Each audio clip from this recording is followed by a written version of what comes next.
vencedor do concurso. A qualidade da produção das crianças depende do quanto se acredita que elas podem aprender e produzir e das oportunidades oferecidas. O principal foco das propostas que vamos apresentar nesse programa é o trabalho com diferentes linguagens. Esse é um recurso imprescindível para o desenvolvimento integral da criança, que é e deve ser sempre protagonista do processo de ensino e aprendizagem. Caminho da clareira, caminho da clareira, cadê o caminho da clareira? Pelo céu. Vamos começar conhecendo algumas atividades do EMIA, a Escola Municipal de Iniciação Artística de São Paulo. Aqui, crianças matriculadas na rede pública têm contato com várias formas de expressão artística. Bicho que anda de dia, tá na hora de dormir.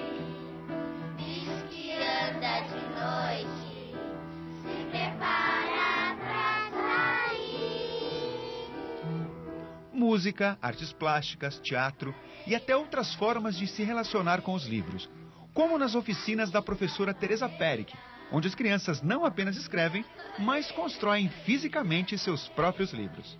A proposta da oficina é exatamente assim, alargar o conceito do livro, né, que se tem normalmente. Então, assim, é um livro que, por ser artesanal, então ele abre todas as perspectivas, né, em termos de forma e de conteúdo também. Então, a criança pode tanto trabalhar imediatamente com o texto, ela pode utilizar a linguagem verbal ou não. E inúmeras vezes uma criança que está cansada, aquela tem que escrever e aquela coisa da preocupação de errar e gramática e tudo mais, ela vai para o visual. Aos poucos ela vai vendo que não é bem assim, que ela tem mais liberdade, que ela pode trabalhar com o texto também. Ela acaba indo depois para a linguagem verbal. Não que seja um pré-requisito, né? Porque a oficina ela é totalmente aberta. Esse aqui é um exemplo exatamente do livro que não tem linguagem verbal. Ele chama Traquinagens e ele trabalha com a ideia da brincadeira mesmo, da aventura, de coisas guardadas em lugar errado, o abajur que está aqui, dentro da geladeira um sapato. Então, assim, um trabalho é uma casinha, né?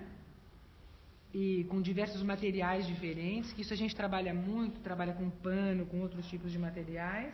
Eu comecei com 3, 4 alunos e houve anos em que eu tinha assim quase 40 numa sala, né? Coisa gostosa de trabalhar com faixas etárias diferentes, desde pequenininhos assim de 8 anos até ex-alunos de 16, aquela troca muito grande, isso assim super rico, né? Temos aqui mais alguns que são da mesma autora. Uma menina que hoje em dia já deve estar com uns 19 anos mais ou menos, e ela inclusive ganhou um prêmio de literatura juvenil, e ela escreve, gostava de pesquisar, de ver coisas diferentes, muito, uma menina muito criativa, a Daniela. Se eu pego um grupo, por exemplo, de crianças que nunca trabalhou, o grupo nunca trabalhou, então eu vou começando aos pouquinhos com sensibilização, tentando mostrar outros enfoques. Então, se eu trago uma folha branca, assim, como é que a gente poderia começar a escrever uma história, né? Ou desenhá-la? De que lado da folha? A gente pode começar do lado que quiser, não precisa ser sempre daquele jeito. Ainda no começo, assim, eu continuava com a ideia do livro, assim, de, tipo, escrito, desenho, assim, na boa. Mas depois eu comecei a entender como era a história do curso e comecei a perceber outro lado, assim. Podemos escolher um tema, então. Que tema vocês acham que é legal? A partir de uma poesia da Cecília Meirelles, As Meninas, então ela trabalhou a questão da ilustração com materiais diferentes, dando assim um trabalho, uma questão de relevo, né? Pode escolher uma poesia e estar brincando com ela. E eu acho que eles passam a enxergar o livro de uma outra forma, quer dizer, não é aquela obrigação. Como eles são criadores, eles passam também a ver o livro do ponto de vista criativo, né? Não só como aquele obrigado a estudar e a ler, mas então ele veja com uma abertura muito maior. Então ele está lendo, ele está sacando, nossa, o cara aqui escreveu desse jeito, ou então o ilustrador fez isso. Então assim, ele tem outra maneira de enxergar.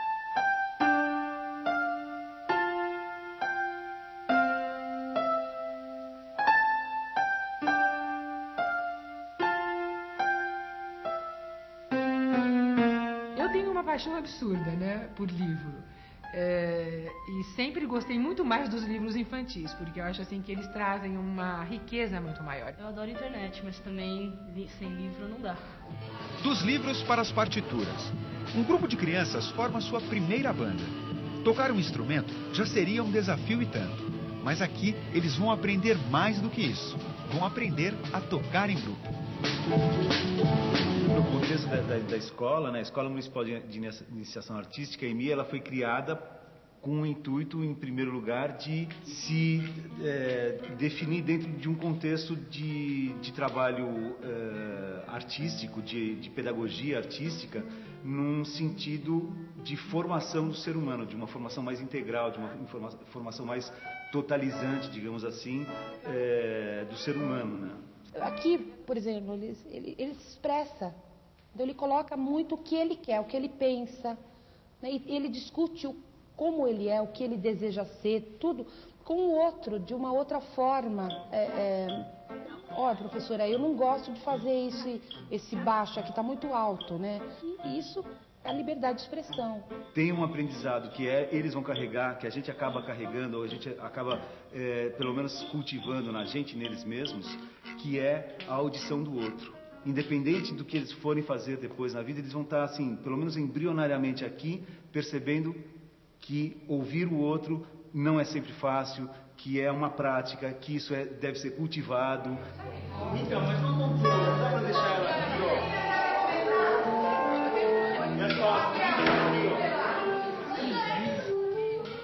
Os guitarristas, na verdade, quando eles olharam para o Bruno, foi muito estranho. Falaram, pô, um cavaquinho, nós vamos tocar pagode.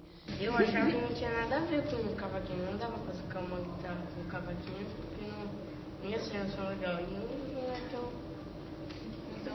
Não sei, é diferente. Eles começaram a trocar figurinhas nos ensaios e tal.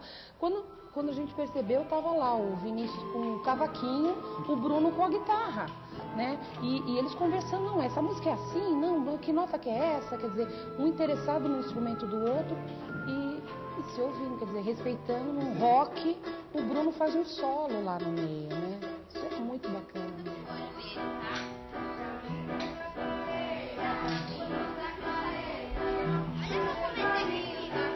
Algumas das aulas do EMIA trabalham mais de uma linguagem ao mesmo tempo. São projetos onde várias formas de expressão artística se encontram, como nesse Teatro de Sombras, que envolveu as artes plásticas, a música, o teatro e a dança. As crianças, elas naturalmente gostam muito de artes, né? Assim, vou falar de artes plásticas, mas as crianças naturalmente desenham, naturalmente pintam, né? A gente escuta muita música, acho que desde a barriga da nossa mãe. O que elas estão pensando, elas estão abstraindo, elas estão conversando sobre coisas sutis, né? Sobre muitas questões super interessantes, né? Então, tenho certeza que isso é para a formação deles, para a vida. O importante aqui, acho que no aprendizado, é eles entrarem em contato com a matéria sonora, eles mesmos produzirem os sons, primeiro experimentando das mais variadas formas, explorando mesmo cada objeto, e não precisa ser só um objeto, um instrumento convencional.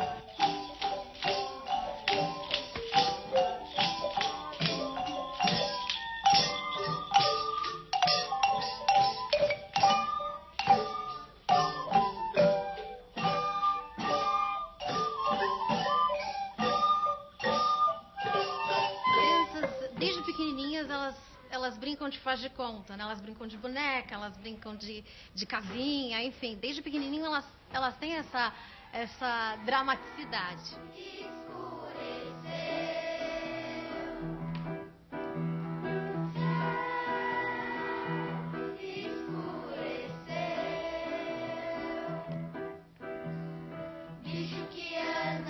Tem 3 etapas, né? Que é 3 formas diferentes da gente estar mostrando aqui na escola. Uma interna, dentro da sala de aula, um grupo mostra para o outro, fica uma coisa interna. A outra, algumas mostras entre as turmas. E a terceira forma seria umas grandes apresentações que a gente faz no final do ano, que são as festas de encerramento. Cada um fez uma parte do castelo que estava no pano. Daí agora a gente está treinando para tocar para apresentar depois. Eles se surpreendem muito quando eles se apresentam, Porque às vezes na apresentação acontecem coisas inusitadas que eles descobrem que eles têm instrumentos dentro deles para saber lidar com o surpreso, né? Com a surpresa. Até aquele tímido que achou que ele não ia, aí na próxima, depois que ele apresenta, ele fala, eu quero fazer de novo, eu quero me apresentar de novo. Isso é muito legal. Ver os olhinhos das crianças assim brilhando depois que acabou.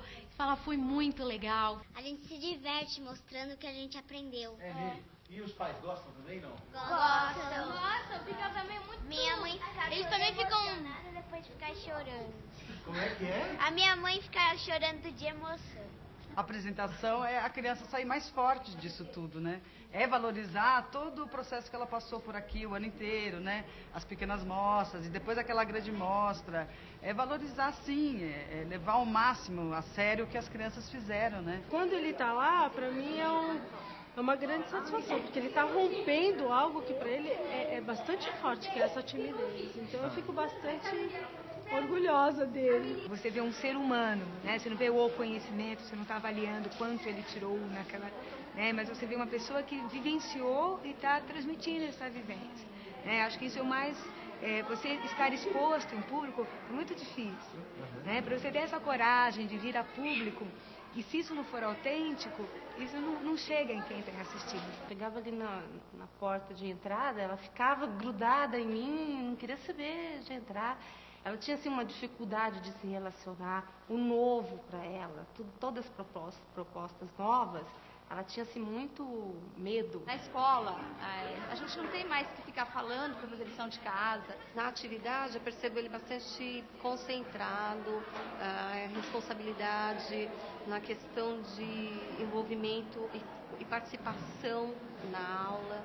Isso mexe com a autoestima deles, né? Então é uma coisa assim que eu acho muito importante. Desenvolve muito a parte da sensibilidade, desenvolve a parte da concentração. Isso é importante, né, nas aulas, que ele já fica mais atento e tem mais percepção.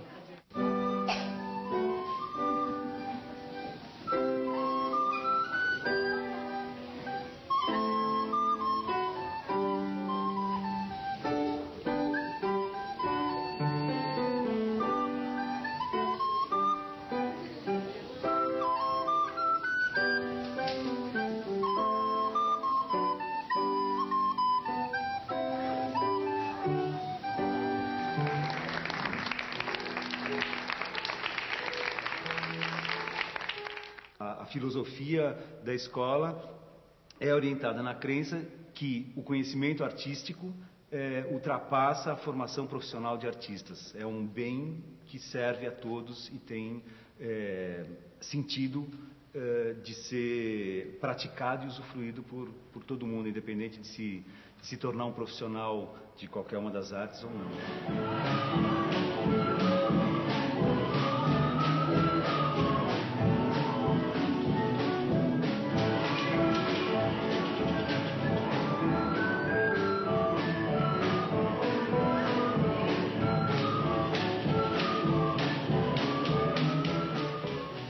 Então, é importante valorizar essas outras formas, né, das crianças se expressarem, não só a leitura escrita, né, porque aí você está apostando que a criança tem outras potencialidades, né, você pode perceber como que essas outras formas da criança se expressar pode dar indicadores ao próprio professor, né, de fazer o seu planejamento. Eu estou lembrando de um trabalho que a gente desenvolveu lá na unidade, com relação ao Bumba Meu Boi. Para isso, nós precisamos pensar em muitas coisas, né? Primeiro que é uma festa que tem diferentes jeitos de acontecer aí pelo Brasil afora, né? E a gente ficou pensando nessa questão das diferentes lendas, de como as crianças iam cantar. Enfim, nós fomos envolvendo tantas linguagens, tantas coisas diferentes, né? E que, assim, num primeiro momento não tinha passado. A gente não tinha se dado muito conta disso. Foi surpreendente mesmo, né? Trabalhar com o Bumba Meu Boi. Perceber que as coisas foram acontecendo muito juntas, né? Foi trabalhando as questões da leitura, a partir do momento dos contos que a gente foi levando para as crianças, nós estamos pensando nas músicas.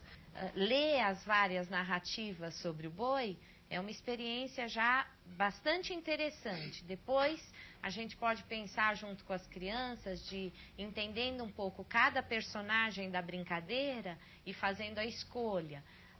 Depois que essa escolha foi feita, conhecer esses personagens significa paramentá-los, né? Construir, ver qual é a melhor roupa, como é que a gente pode construir a partir daquilo que a gente tem na comunidade. A gente também fez um projeto assim, que foi trabalhando com todas as linguagens ao mesmo tempo. Foi de Mata Atlântica. A comunidade é ali bem pertinho do Pico do Jaraguá. Então a gente aproveitou, conheceu melhor o lugar, o próprio Pico de Jaraguá, onde as crianças brincam todo dia, mas nunca olharam para ele como Mata Atlântica, né? Que aí a gente recorda do que a gente já conversou sobre as coisas irem para fora e de fora para dentro da escola, né? Tanto as crianças que andam pelo Jaraguá e tinham outra ideia dele, começaram a vê-lo diferente. E as famílias também. Vieram todas perguntando que história era essa, que macaco era aquele, que lugar era aquele, que, né, eles estão acostumados a olhar de outro jeito. E quando a gente viu, a gente estava estudando muitas coisas ao mesmo tempo. Acho que você podia contar um pouco, Rosa, de alguns projetos que você tem desenvolvido nesse sentido para a gente pensar sobre eles.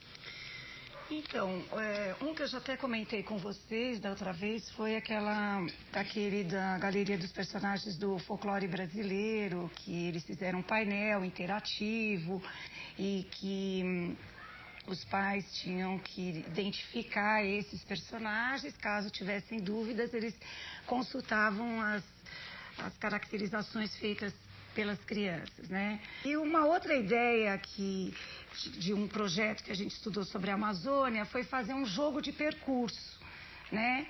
E nesse jogo de percurso, a Esther também me ajudou conversando com as crianças no sentido assim, nós vamos aqui representar a Amazônia, nós vamos representar a Amazônia de dia, a Amazônia de noite, eu fazendo de dia, tem o entardecer e vai à noite. Aí eles preferiram fazer à noite. Então tinha toda uma preocupação com a sombra, com a luz, né?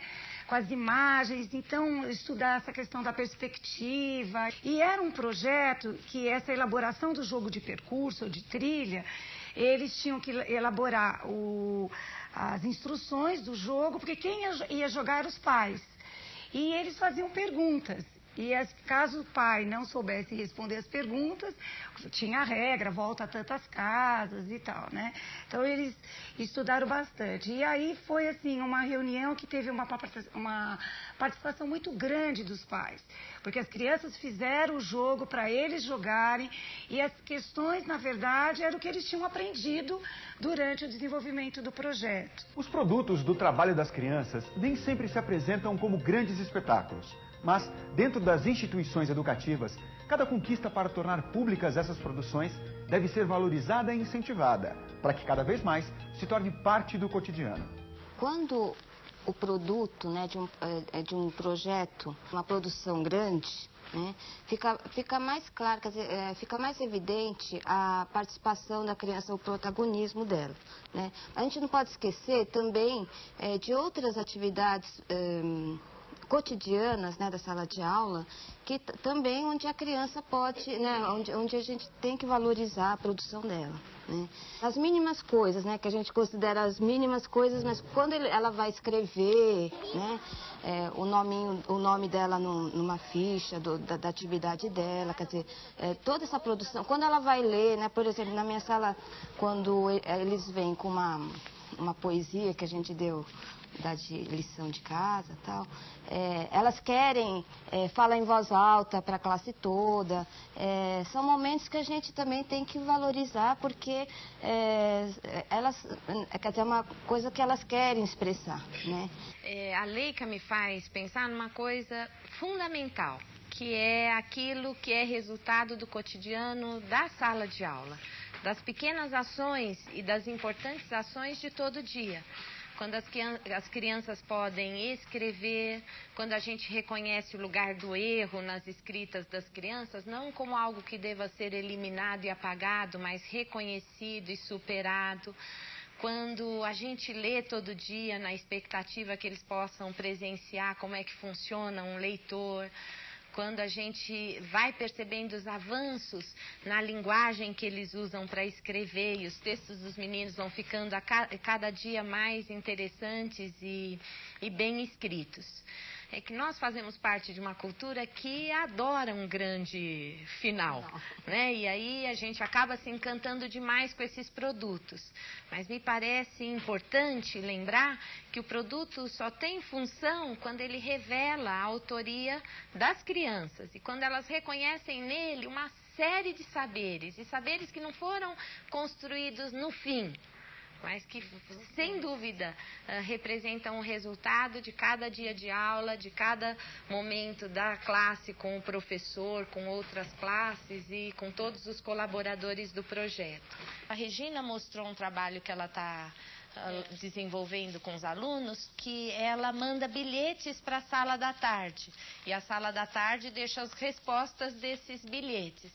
Não é uma grande produção, mas é uma produção muito importante e que coloca o outro como destinatário e interlocutor, e esse outro está dentro da escola.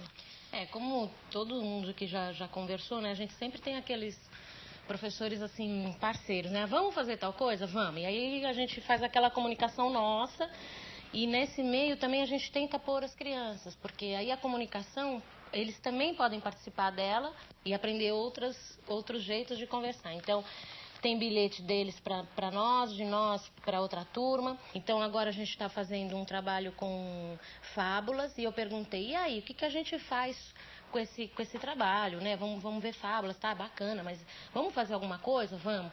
E o que nós vamos fazer? Já sei. Vamos fazer um livro. Aí eles começam por todos aqueles modelos que a gente já trabalhou.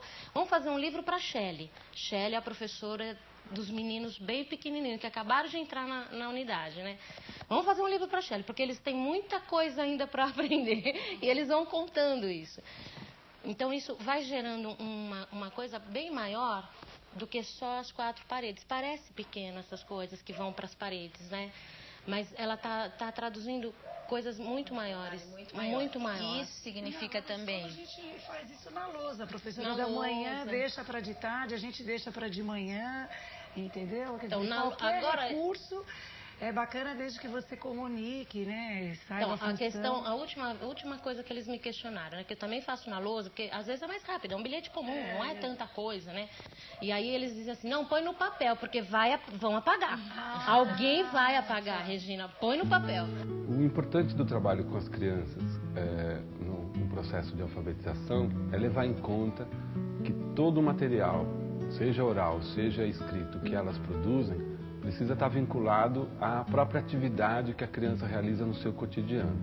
Na medida que o professor consegue tomar desse material e vinculá-lo a outras linguagens, que não só a linguagem escrita, o professor pode potencializar a criança e suas produções no sentido de produzir novas compreensões do próprio trabalho que a criança realiza, e no exercício que esse professor faz também, no registro conjunto, da escrita conjunta, nesse trabalho coletivo entre o professor e a criança, é possível o professor exercitar e desenvolver-se profissionalmente, tomando os próprios registros e os registros das crianças para compreender a potencialidade do seu trabalho e produzir, não só criticamente, mas coletivamente, uma escrita para todos no trabalho com a escola.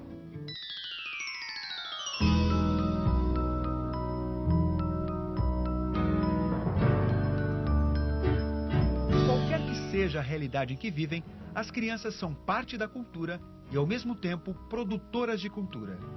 Desde que nascem, elas já se expressam como sujeitos sociais. Por meio de diferentes linguagens, criam e recriam relações afetivas, estéticas, políticas e culturais com o mundo. Ao se interessar por jogos, histórias, brincadeiras, querendo sobretudo aprender e criar, as crianças se revelam protagonistas do seu processo de construção de conhecimento. Cabe a cada um de nós acreditar e proporcionar condições para que o seu desenvolvimento seja pleno.